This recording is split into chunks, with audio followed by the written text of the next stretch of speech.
Hi, I'm Gretchen, and I like Progress Texas because they are working to protect our children. They're making sure that Texans get a fair shot in the legislature, in the media, and beyond. You're not going to see change with every move you make, but at the next election, you'll see all of this work adds up, and we can flip Texas. Keep it up.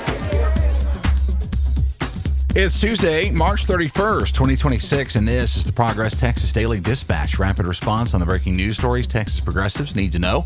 I'm Chris Mosier. Here at Progress Texas, we have built a statewide audience, and we reach millions of Texans monthly. That's thanks to folks like you who invest in independent progressive media by Texans and for Texans. Our thanks to Norma Jane Lestraco, Sandra Seifert, and Jim Bates for their ongoing sustaining support. Thanks so much. As we talked about yesterday, if this weekend's CPAC event in Grapevine is even a remotely reliable indicator of the MAGA mood in Texas, it would appear that Senator John Cornyn's goose may be cooked. But Jeremy Wallace at the Houston Chronicle says Ken Paxton is leaving nothing to chance and is doing all he can to manipulate the highly pliable Donald Trump into an endorsement, an honor that, should it go the other way, could prove Cornyn's last hope of staying in the race. Nearly a month after promising an endorsement, Trump has still not coughed one up from his sizable gullet, partly as a strategy to manipulate Senator Cornyn into supporting the killing of the filibuster in order for the Senate to be able to pass the Save America Act, which would hand Trump a sledgehammer to use against your voting rights ahead of the midterms.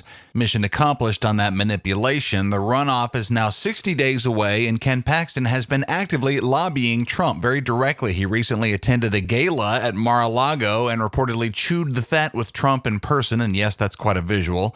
Meanwhile, a pro-Paxton super PAC has been running TV ads in Palm Beach, attacking Cornyn's past praise of figures like Merrick Garland, targeting not an audience of millions of Texas voters, rather just targeting one particular Southeast Florida couch potato. And rest assured, those TV campaigns are not cheap. The combined campaigns of Cornyn, Paxton, and former primary candidate Wesley Hunt have spent close to $1 million on ads in Florida and Washington, D.C., just hoping and praying that the dear leader is staring at his TV at the right moment. Not a terrible bet, actually. This is the kind of thing that happens when there's money to burn.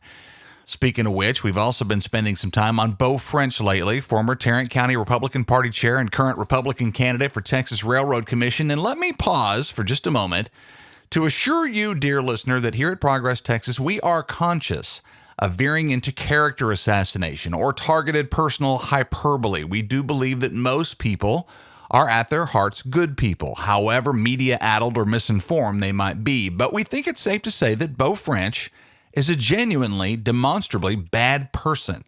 The Twitter poll to his audience asking, quote, "Who's a bigger threat to America?" unquote, the only two options being Jews or Muslims.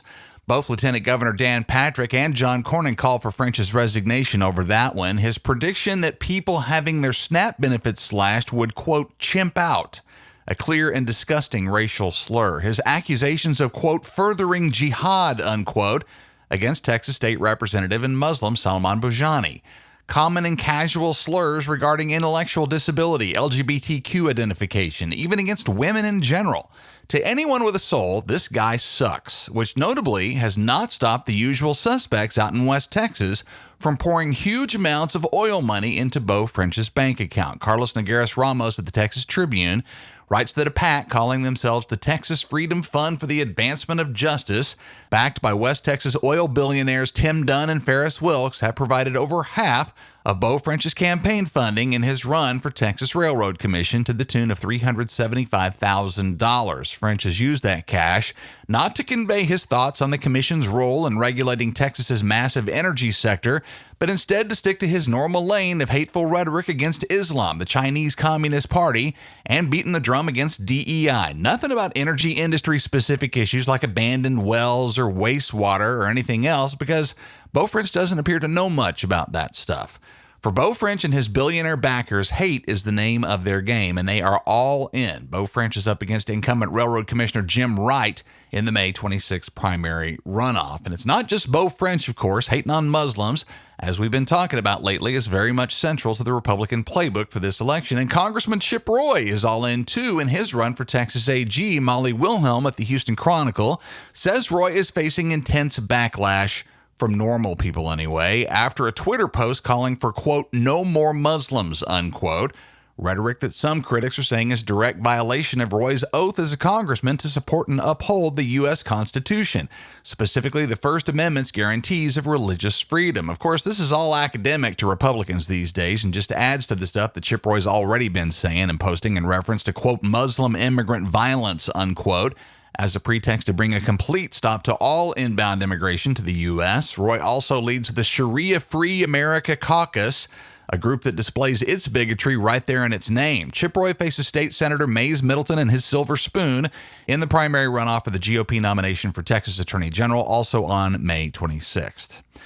We told you on Friday about Texas House Speaker Dustin Burrows' plans to study up on the possibility of us annexing a chunk of New Mexico that happens to be the most oil-rich piece of land in the entire lower 48, and you might rightly be wondering, what the hell? An explainer from the Dallas Morning News and writer Sarah Bahari says the move to grab Lee County away from New Mexico now has the cute nickname New Mexit. Not only is this about oil, and it primarily is, but it's also about the residents there, the louder ones anyway, who say they feel politically alienated from New Mexico's Democratic leadership in the capital of Santa Fe. Burrows argues these areas share the cultural and economic values of West Texas, particularly regarding property rights and the energy industry. All of this, as you might imagine, is deeply offensive to New Mexico's leadership, including Democratic Governor Michelle Lujan Grisham, who calls the idea ridiculous, and House Speaker Javier Martinez of Albuquerque, who has promised to block it. The history here is important. Back in the 1830s, Texas claimed significant portions of New Mexico before relinquishing them in 1850. So this one's fun for the Texit and secessionist armchair types. Another historical parallel might be the forcible annexation by Nazi Germany of the parts of Czechoslovakia that they called the Sudetenland, which was justified by the idea that the culture and values of the people there were German in nature.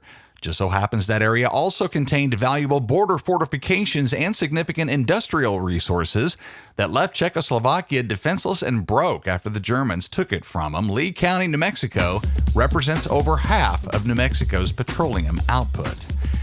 Important to note that there are not one, but two elections approaching next month, municipal city-level elections on May 2nd, and the aforementioned statewide primary runoffs on May 26th. Your last day to be registered for the first of those, the municipal elections, is this Thursday, April 2nd. And early voting in that election starts on April 20th. As for the midterm runoffs, your registration deadline is April 27th, and early voting will begin on May 18th. Here at Progress, Texas, we're getting ready for our 16th anniversary celebration in Dallas with drinks, light bites, and a fun review of the highlights of our successes over the last few years. Save the date, which is Tuesday, June 16th in Dallas. See the link in the show notes to reserve your spot. And snag some merch to match your values while you're at the website from our web store, which is live and ready for you to grab our newly released Humans Against Abbott, Y'all Means All, and Revolution shirts, stickers, and buttons. Hit the web store at progresstexas.org to support your favorite podcast network today. That's the Progress Texas Daily Dispatch for this Tuesday, March 31st, 2026. Links to all these original stories can be found in our show notes. Our mission at Progress Texas is to improve and save Texans' lives by acting on our shared, bold, progressive values, and that starts with countering the billionaire and corporate-funded conservative disinformation machine. Progress Texas is an independent, nonprofit, rapid response media organization. While campaigns come and go, we're the permanent home for progressive media and action in the Lone Star State. I'm Chris Mosier. Thanks so much for listening. Have a terrific day. We'll see you again right here tomorrow morning.